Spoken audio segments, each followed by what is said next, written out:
When you lead a hybrid meeting, some of your meeting participants are going to be in a room together and some others are going to join online via video conferencing.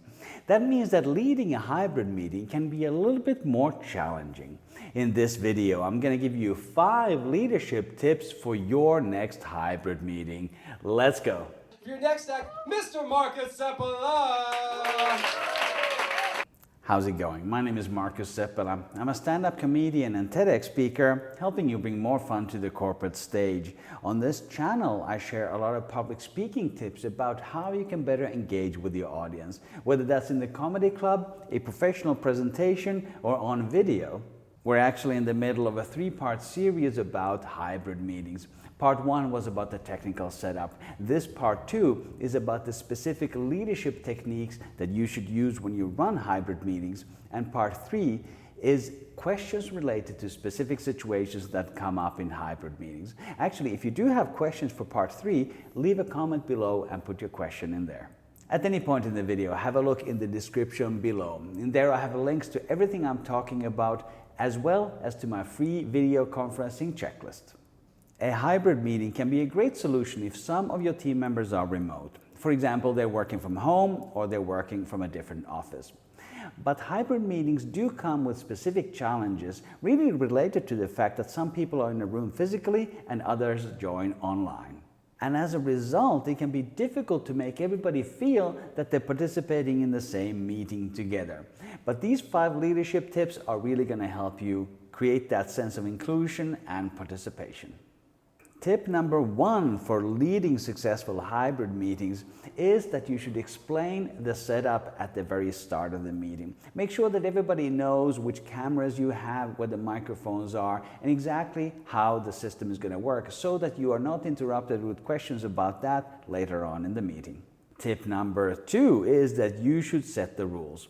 This is already very important in a physical meeting and in an online meeting, but in hybrid meetings it is even more important. Because people are in physical locations, they may not always think of how the other participants in the meeting are perceiving them. For example, if the participants who are on the online portion are chatting among themselves, that can be very distracting for the people in the in-room part of it, and vice versa. So just make sure that everybody understands the rule that you're going to follow for this meeting. And of course, during the meeting, you may have to remind people of the rules. For example, you may need to ask some participants to be quiet because you can't really mute everybody even though you're the host, because then you lose a big part of the meeting. We're just getting started with these tips, but if you already got value out of this video, please hit the like button. Tip number 3 is to make sure that you build a sense of inclusion in the meeting. And here it's very important to treat the online participants and the in-room participants similarly. And there are some things that you can do to kind of trick yourself into doing this. For example, if you're going to ask questions to the audience, maybe start with the online participants so that they really feel included in the meeting.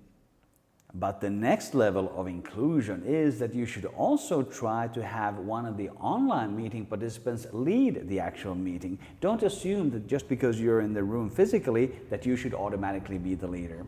You could also divide it up so that portions of the meetings are led by the online participants and portions of the meetings are led by the in-room participants.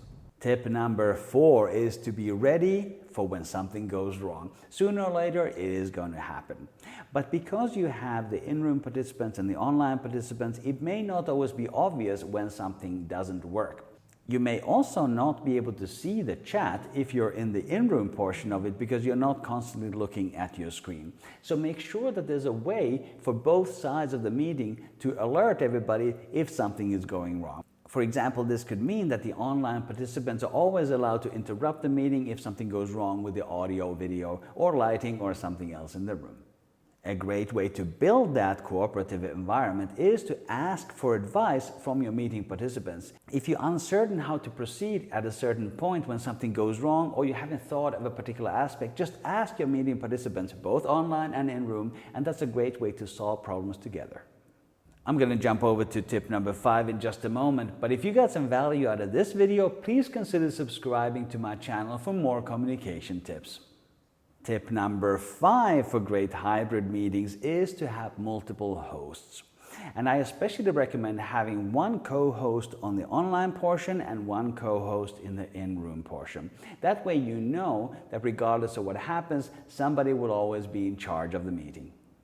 Part 3 in this series is all about questions relating to specific situations in hybrid meetings. If you would like to have your question answered, put in the comments below and I will try to cover it in Part 3. To find the other videos in the series, click the playlist up here or check out this video for more communication tips. Also remember to grab my free video conferencing checklist from the link below. Thank you for watching. I will see you in the next video.